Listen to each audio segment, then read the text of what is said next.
చారు అన్నావా, నిమ్మకాయకి ఇలాగే కొంచెం ఎక్కువ చింతపండు వేసుకోకుండా కొంచెం లైట్గాను, చాలా కొంచెం చింతపండు నీళ్ళు తీసుకొని పలచగాను, చాలా పలచగా తీసుకోవాలి.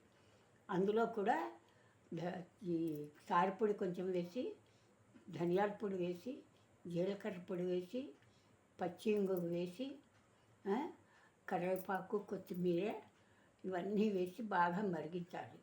అవన్నీ మరిగించిన తర్వాత, బాగా మరిగిపోయిన తర్వాత అది ఆర్పేసి అప్పుడు నిమ్మకాయ రసం పిండాలి అందులో. మరిగిస్తే మళ్ళా ఒక్క పిసరు మరిగించి అందులో కూడా నెయ్యి వేయాలి మరుగుతున్నప్పుడు.